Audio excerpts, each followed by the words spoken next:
Bismillah ar-Rahman ar-Rahim, Surah Hud, chapter 11, verses 17 to 24.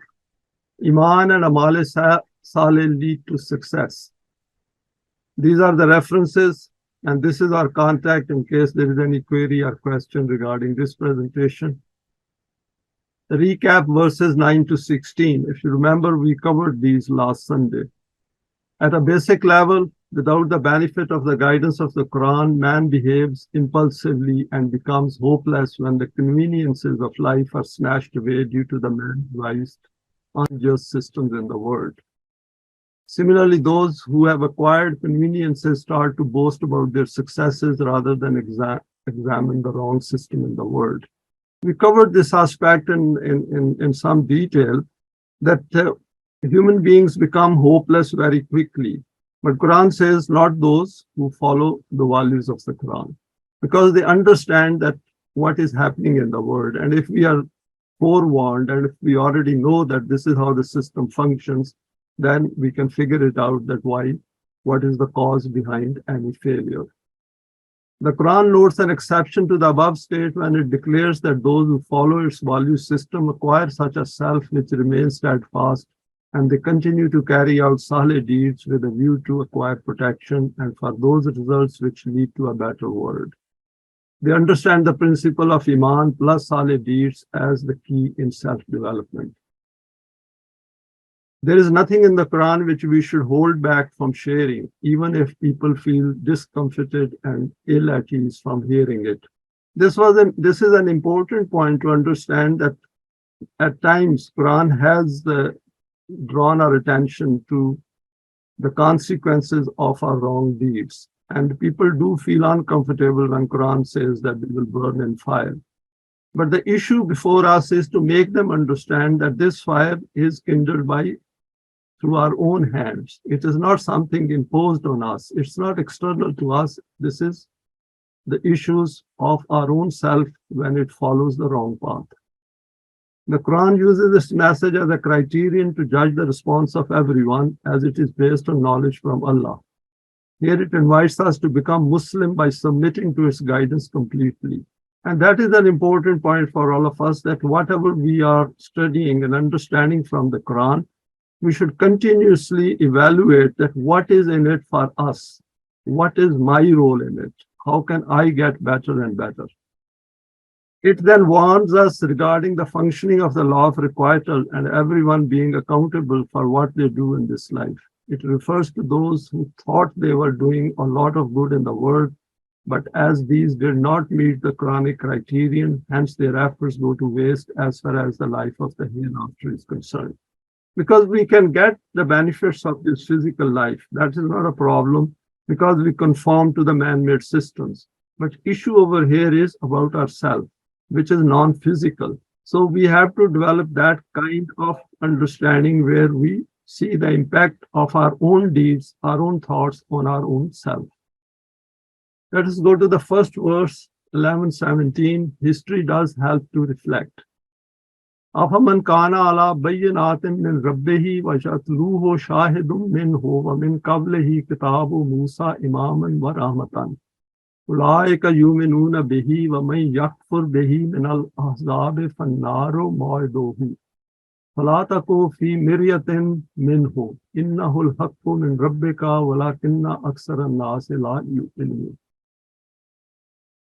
It has been stated previously that there are three ways to understand the truth of the Quran: through knowledge and vision, or by witnessing the outcomes of its practical program, and or through historical evidences. We covered this in detail under Surah Yunus, but this reference is something which we should remember together with 45:22, because if people ask us how to understand the Quran, then this is a great verse to refer to them. Just reflect that will the person who firstly employs the intellect and reasoning which have been bestowed from his Rabb, and secondly witnesses that an individual is working according to the code of Allah, and that his deeds keep on manifesting as the practical evidence of the truth of this code. And thirdly, these historical facts are also before him, that before this, for example, Musa had also made this kind of divine code as guidance for himself and his people. and how many successes in life they acquired. Will such a person deny the truth of this code? Never. These are those people who accept Iman in this Quran. So there are 3 points noted over here, which are for us, that people who come to the Quran, and then this is the kind of intellect, this is the kind of mind they need to develop. They need to have this kind of a self which understands these points. Contrary to this, the people who deny this, no matter to which party they belong, their abode is the hell of destruction and ruin. You should never have any doubt about the end of these people. And that is important as well. It is not just about our own self as an individual and, of course, collectively as well, but we have to understand other human beings as well among whom we live our life. This is a reality which will most certainly take place according to the law of Allah. But most people do not acknowledge this despite such clear rationale and evidences. Let us have further reflection, continuous reflection in the Quran. Here Allah has summarized the importance of coming to some firm conclusion in our life as to which path of life we wish to embrace after becoming convinced of the need for guidance from the Quran. A few points are noted here for our reflection. Firstly, to accept the Quran as the book of guidance and rahmat, just like the wahi which was sent to Musa. We need to keep it in mind. Secondly, to keep in mind that those who reject its guidance will suffer the consequences of doing this, i.e., fire of the outcomes of wrong deeds. Thirdly, by this comparison and contrast, we need to overcome any lurking suspicions and doubts in our minds and remain firmly on this chosen path. Here the Quran has reiterated that al-haq is from Rabb, and al-haq we know means whatever we do must produce constructive results, nothing negative.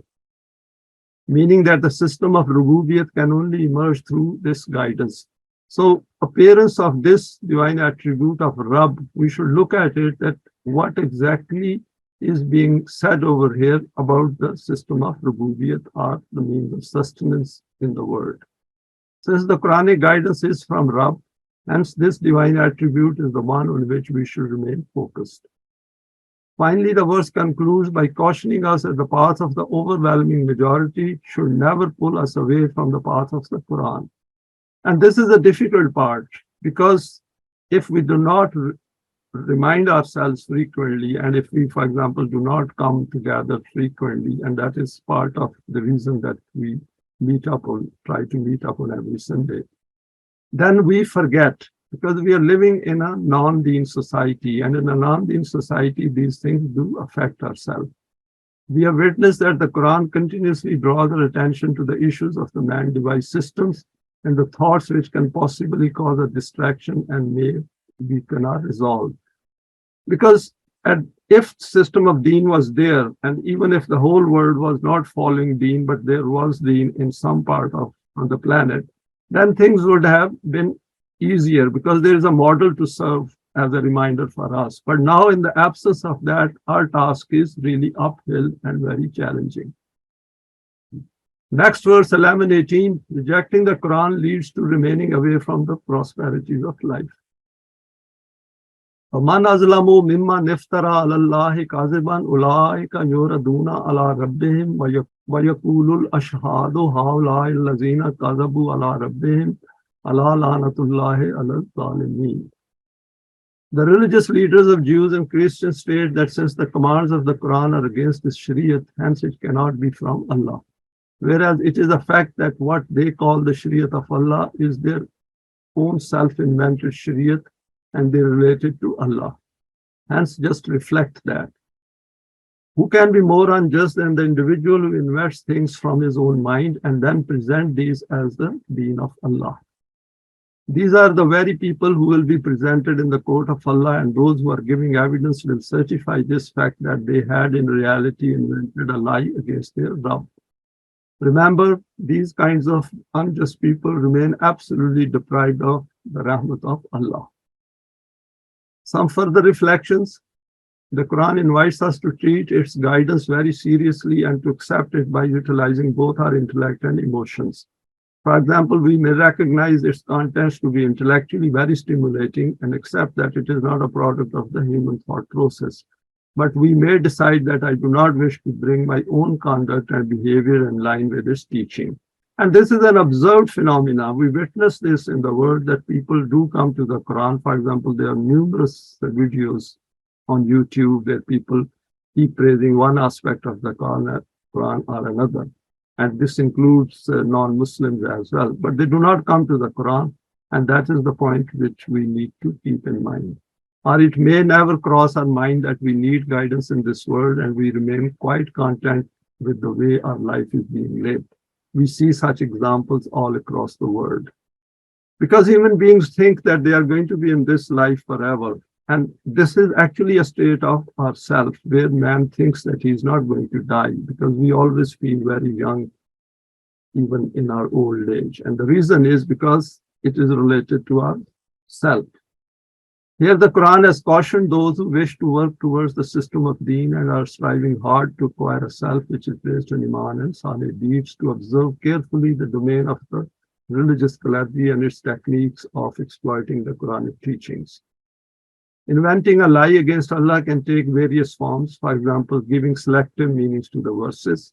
Because if people are not serious, then they do not keep this in mind that this book is from Allah and we are accountable for whatever we do in this life. So if our belief system is wrong, then we are going to suffer and we are not going to have a self which can meet the criterion of the hereafter.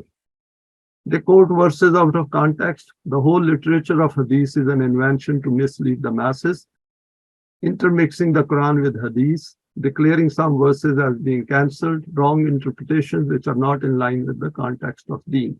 We as students of the Quran should keep in mind that we have to be very precise and focused on whatever we are learning from the Quran and do not bring in our own thoughts, our own desires into it. Do not contaminate it with our own emotions. We have to be extremely objective.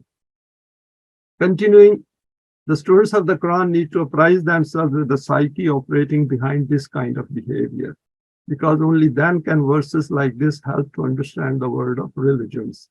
The human mind cannot remain unoccupied or idle, because a vacuum cannot exist in nature and becomes filled up with all kinds of thoughts, beliefs, opinions, ideas, experiences, concepts, perceptions, etc.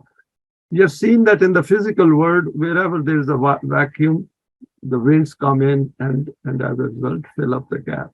Same is true of our mind as well. And we can try it and see that if our mind, whatever is residing within our mind, we should analyze that and see what is there which is not required to be there.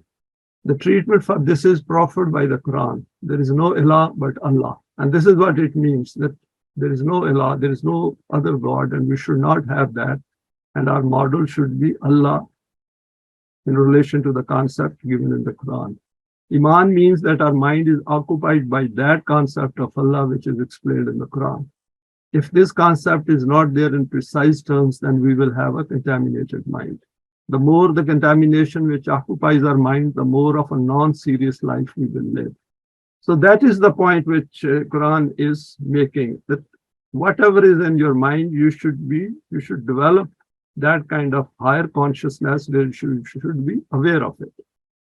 In the absence of the Quranic concept of Allah, people simply cannot be serious about the Quran to the same extent to which a Mu'min and Muslim will be. Someone who is not being serious about the Quran will not be taking its teachings and guidance seriously, and hence will use it for his vested interests. We can easily observe examples of this in the word of ours. And we have seen, for example, in Surah Taha, Musa was warned that do not have those people in your company who are going to slow you down because of their own contaminated thinking. The issue before us is how to deal with them. The verse presents the solution as well when it states that the law of requital takes care of such people, so warn them and keep pursuing your own aim of life, i.e. the Quran. Continuing, the same verse, while this process of accountability is taking place slowly and surely, we need to act as witnesses, i.e. to learn about them in order to be aware of their tactics and their strategy of misguiding others. We cannot just sit back and say, it is not my problem, it is not my business. And we have that kind of a thought when we are going through the Quran. And that is something which has to be eliminated, that it is something we need to understand. Since these people become a hindrance in the path of the system of Rububiyat, hence we need to apprise others, i.e., those who are prepared to hear about the Quranic value system. The Quran informs us that as the message gradually spreads, more and more people will move away from them and will counter these religious clerics. This will occur through rational reasoning and a change in the world environment. And we have seen that in the secular world, where people are less religious, these things are having the impacts taken away. But those parts of the world where religion is still in place and people do have these kind of belief system, they are intellectually backward as well. And that is something which we should keep in mind. The verse is concluded by the declaration, Allah lanatullahi ala zalimeen. So the word lanat over here does not mean curse. What it means is that something from which we cannot draw benefits. The path of theirs will take them away from the benefits of this life as well as of the hereafter. The term lanat does not mean curse, means to remain away from the pleasantries of life, that is the consequences of the wrong path. We can witness this state through the low level of intellectual reasoning which exists within the religious domain, i.e., unable to make use of their cognitive potentials within the man-device systems. And this is not to condemn them or to reject them. The issue over here is for us to understand it and then point this problem to them and tell them that they should come towards the rational reasoning side of human thinking. However, we need not be contented with this state, but our task is to make everyone realize the loss they are accruing by not coming to the Quran. If our life was infinite and we were going to stay here forever or a very, very long time, then things may not be as serious. But the problem is, or the challenge is that we have finite life. And in a finite life, which is connected with an eternal life in the hereafter, these things should be seen in that context. Next verse, 11:19, becoming conscious of promoting the cause of Allah. Allazina yasudduna an sabilillahi wa yabghunaha iwaja wa hum bil akhirati hum kafirun. Their state is such that by terming their self-concocted maslak, their path or way of life as the Shariat of Allah, they hinder people from coming to the true path of Allah. And they wish unnecessarily to create twists and turns in His clear and straight path. The reality is this, that these people simply do not accept Eimaan in the life of the future, that is the life in the hereafter. They have made religion their livelihood. Further reflections. 3 important points are noted in this verse for our guidance. Firstly, because of their conduct, these people become a hindrance for others. And as a result, people think that all these religious practices will help them to obtain salvation. For example, these help to please Allah. These hindrances come in all kinds of shapes and forms. For example, not informing people about the law of requital and telling them that deeds have no importance in this life. It all depends on the pleasure of Allah. And this is a terrible concept because the way we think and the way we act affects our outer world. So people, for example, when they complain about the state of affairs in the world, then we should draw their attention to the Quran and say, here is a system which is better than the man-made system. Secondly, mixing up the Quran with other man-made teachings, and in this way, not letting people question things rationally. And we see this state that a lot of practices, ritual practices, are done in the name of deen.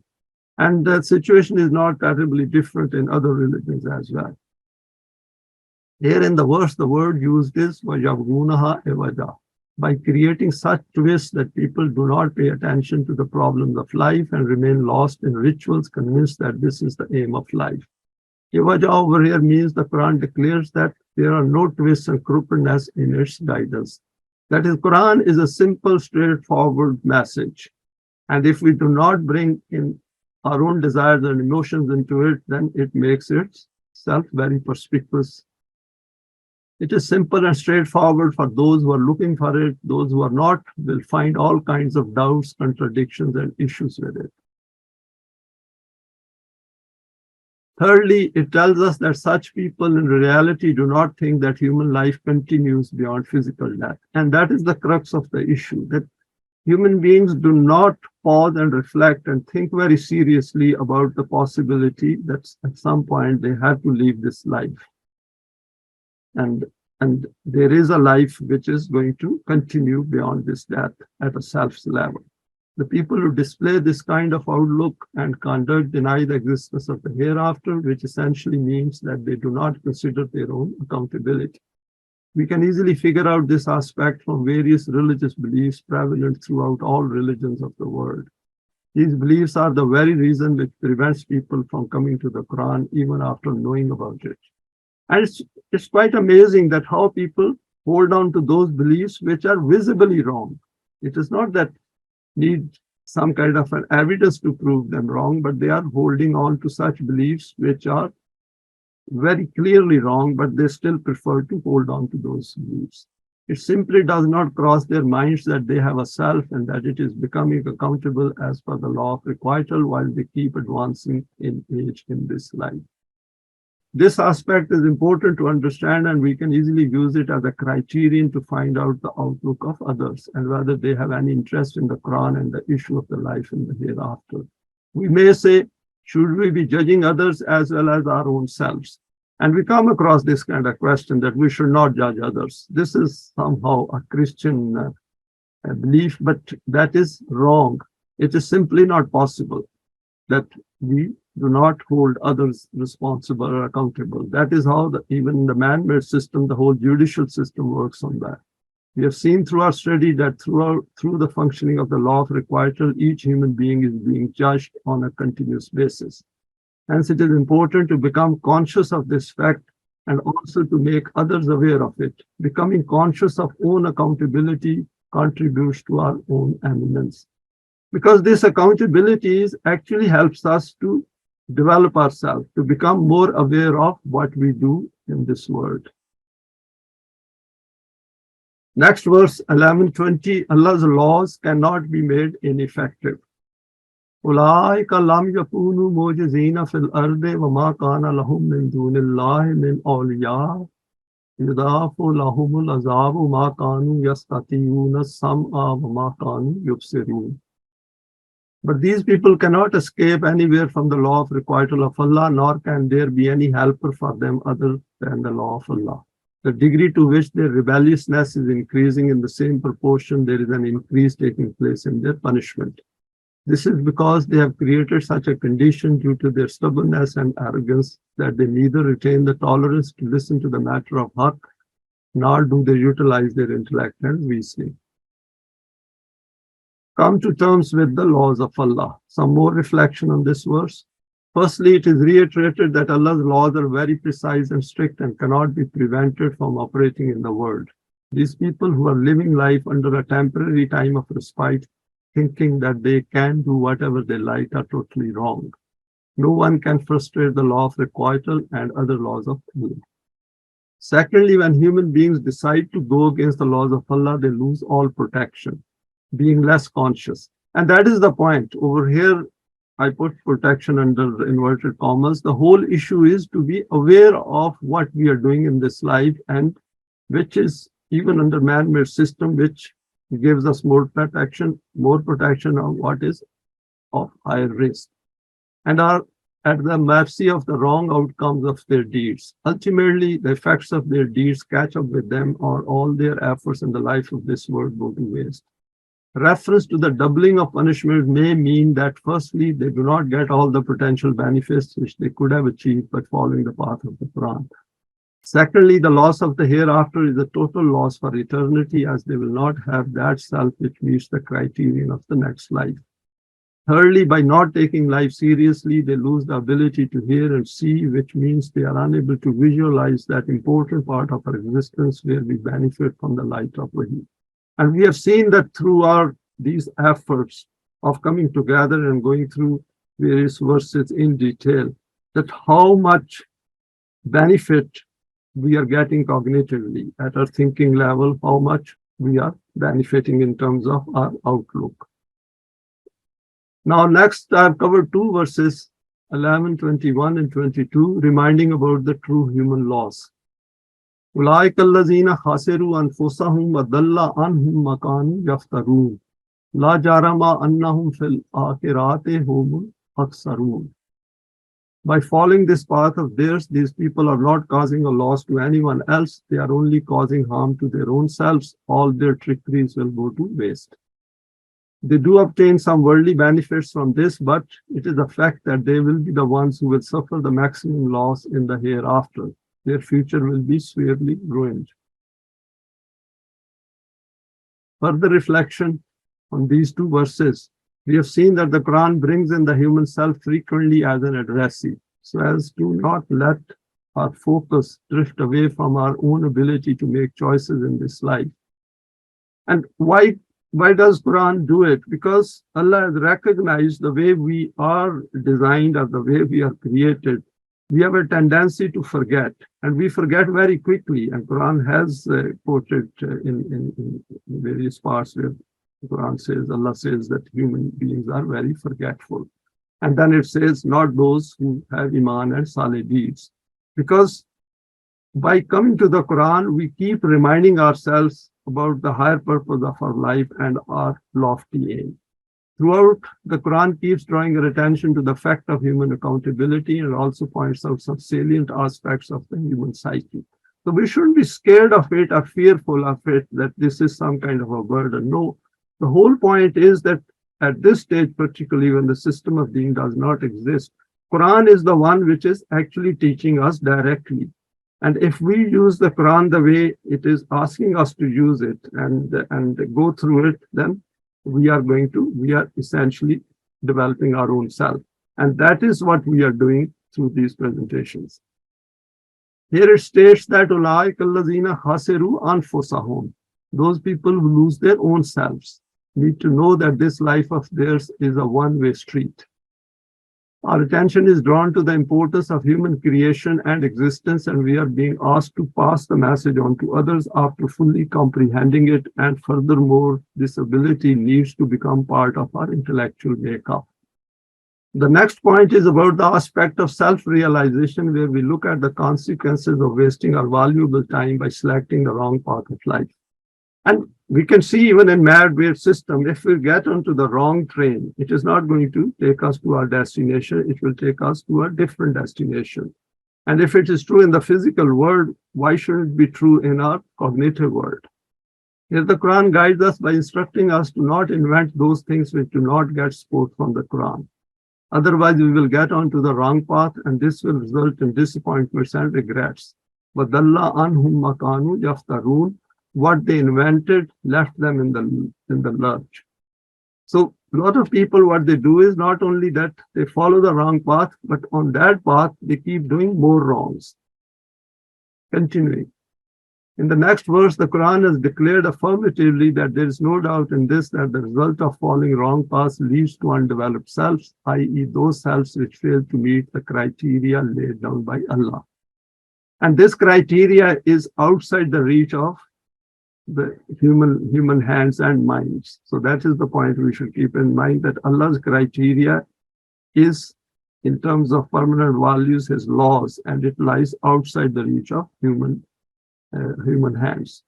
In relation to the perspective of the hereafter, we need to fully come to grips with this fact that as we live our life here, our self keeps transforming in direct proportion to the beliefs we hold dear to us, and the deeds we do under the influence of these very beliefs. These beliefs can be both in the conscious and subconscious domain. It makes no difference. And I'll give the example of subconscious domain is like a virus which is running in our computer, will keep contaminating as we keep running our computer, and at some point will cause problems. So something like that, we should keep it in mind, that whatever we keep in our mind, it is going to affect the way our thinking works, and of course the thinking affects the way we live our life. It makes no difference. This is why the Quran simplifies it by stating that Amana billahi wal yawmil akhir wal malaikati wal kitabi wal nabiyina. It's worth looking at this verse 177 few times and in steps, and see that what is noted over there. for our attention. That is Iman in Allah, the hereafter, the Malaika, the book, the Anbiya. As we know, when the Quran points to the hereafter, it includes all of our future, i.e., starting from tomorrow. Here it is stated that fil akhirati humul aksarun. They will be in loss in the hereafter because, firstly, they did not consider the possibility of the life of the hereafter, hence lived life thinking there is no accountability. Secondly, they did not recognize their self and hence never developed it. Thirdly, when the guidance of the pure Quran was presented to them, they never reflected on it and rejected it as it went against their desires. This point we have discussed previously as well, that even if message hasn't gone to certain people, but they have to be looking for guidance, because when people look for guidance, then they do come across in today's world, for example, with so much communication and social media, they will come across somewhere some word, some sentence by someone, and which should create some interest, and they can come to the Quran. 1123, next verse, formula of Iman plus Saleh deeds. إن الذين آمنوا وعملوا الصالحات وأخبتوا إلى ربهم أولئك أصحاب الجنة هم فيها خالدون. In contrast to them, those people who have Iman in the truth of the word of Allah and they're acting on this program which develops their potentials and resolves the problematic issues of human life, and in this way they bow down their head in practical terms before the laws of their Rabb. These are the very people who will be able to embrace the eternal prosperities and pleasantries of life. We know that when Quran brings before us some negative aspects of human beings, it also brings forward the solution to that and the positive aspect. And Iman and Amal Saleh is throughout the Quran has mentioned as a simple, direct recipe, which when followed, we can not only understand the Quran, but we bring out our potentials, which can help towards the establishment of the system of being. As we know, the Quran has frequently referred to the term Amanu wa amilu salihati and linked the development of the human self to this aspect. Understanding this term and then acquiring a self which is developed by following a process of bringing out our latent potentials holds the key to the understanding of the Quran and the need for the system of being. Let us first take Iman and look at it in relation to the change which needs to come within our sight. The Quran has noted 5 constituents of Iman in, for example, this verse 2:177 as noted earlier. However, it invites us to acquire conviction through a process of continuous profound reflection in both heart and mind in the truths of the whole of the Quran as part of the system of Deen. We have gone through this aspect as well, that what we mean by the acceptance of heart and mind. It is like this, that if we are not well and we know that there is a medicine available which can treat us, and that is the acceptance by our mind. But if we do not motivate ourselves and have that kind of a desire to go and buy that medicine and then take it for the specified period, we are not going to get benefit. So intellectually understanding something is not enough. We have to put our own motivation into it, own desire into it to get things done. We have seen so far that Allah is asking us to become His companions by understanding the issues associated with the tasks which need to be carried out in the human world on His behalf. And that is the crux which you should keep in mind, that wherever there are problems in this world, the issue is that do we have Jamaat-e-Mu'mineen who can resolve those issues? And if we do not have, then Allah is not going to directly interfere in this world. Some human beings on His behalf have to operate in this world to resolve those issues. All this requires our deliberate thinking and efforts. And the question we should ask is individually as well as collectively. First, individually, am I ready for this? Have I volunteered for this? Because if I make a commitment, then I'm going to put my heart and mind into it. But if I'm not very sure and my own conviction is very poor, then I'm not going to do it. If we look at those tasks within the context of the permanent values, then we understand the qualification, that is the change which occurs in our psyche, we need to acquire before embarking on this mission, from being an individual and then coming together with like-minded others. Continuing on the same verse, having acquired Iman, the Quran directs us to carry out Saleh deeds.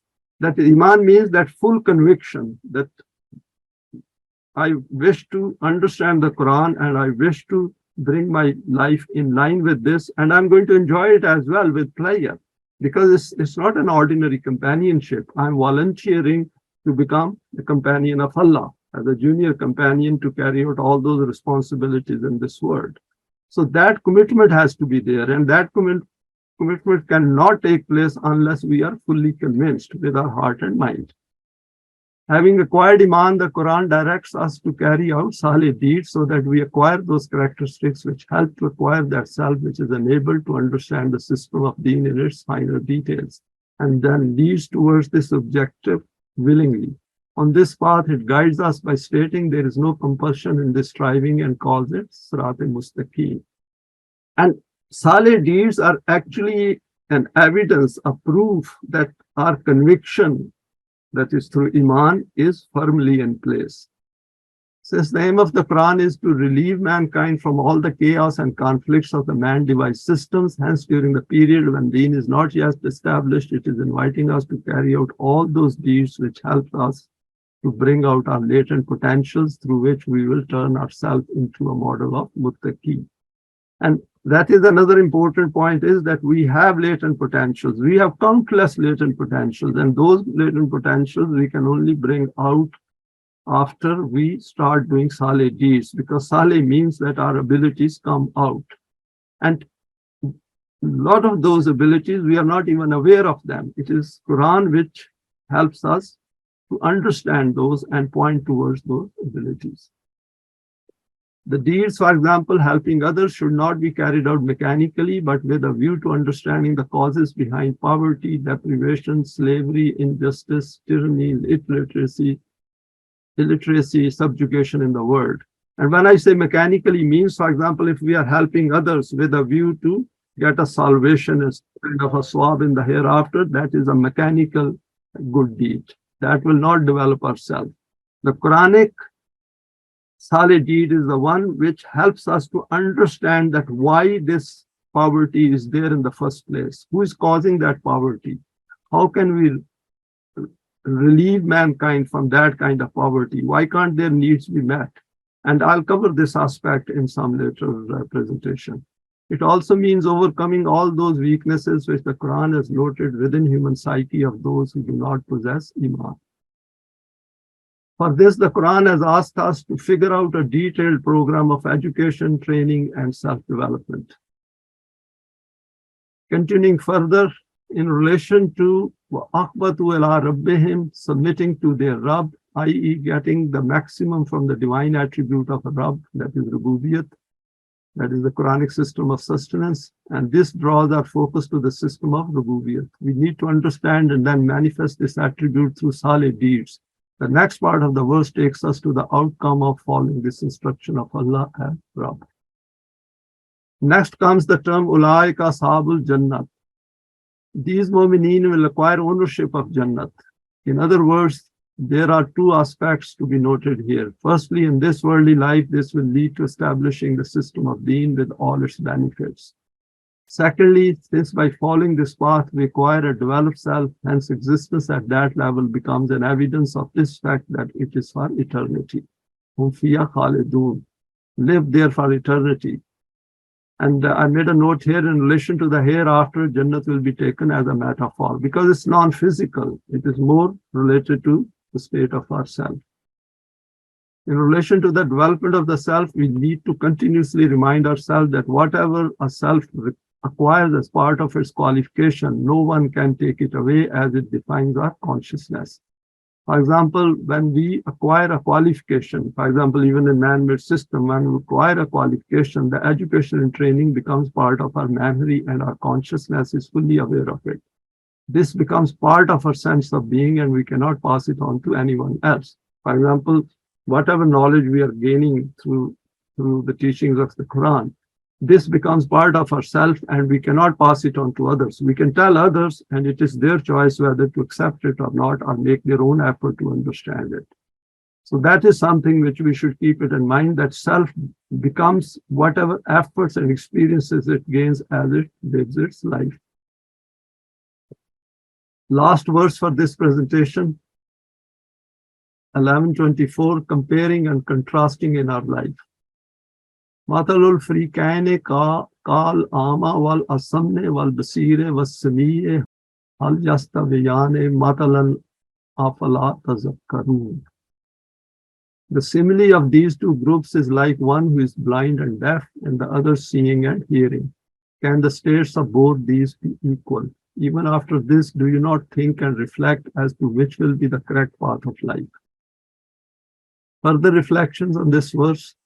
The Quran has asked us to live our life at a very high level of cognitive discernment and to not merely live without noticing much around us and in the wider world. We need to become fully alive to the issues facing mankind in the world at every level. This is why it has even taught us to supplicate. And Quran says, Rabbi zidni ilman. And just note the supplication is to Rabb. Oh Rabb, increase, give me increase in knowledge. Meaning knowledge about the issues of Rububiyyat so that we come to grips with every possible aspect of Deen. And we have gone through this aspect in a presentation on the issue of supplication or dua, that when as mu'mineen we make a dua or a supplication to Allah, then also we should figure out how to go and accomplish it. We have to get up and do it. Allah is not going to do it directly. Supplication is a sort of our own desire, our own urge, our own need to get up and do it. And why do we supplicate? So that we get enough motivation within ourselves so that we put in full effort that we are going to do it because this is something we have volunteered to do. On our path of development of the self, we continuously check back with the previous state of ourself and then keep in view our present state. So it's a path on which we have to continuously take cognizance of our own state of development. It is not something we can do it blindly. That is why Quran says they see and they hear that what is going on within their own world. They have a very strong, very, very profound insight as well. We also keep our sight focused on the aim of Deen as a system and create sufficient motivation so that our efforts do not slow down. This also means that we look at the conduct of those who are contributing to injustices in the world. This is part of our learning about the human psyche and then comparing it with our own so that we can understand the clear difference which the Quranic guidance makes in the human self. And finally, the whole of this process of intense reflection and learning is termed as part of tazakkarun. This leads to acquiring higher eminence for ourself, and this is the very purpose of the Quran. If we look at this verse, and it says that Quran is sent to us because so that we can think, reflect, and get maximum benefit out of it and use our intellect to expand the horizon of our own intellect. So Quran is a book really which is helping us to develop our own intellect. Thanks for your time and for sharing this today. Please feel free to share it with your contacts. You may like to subscribe for future talks related to the Quranic system of being. Thank you.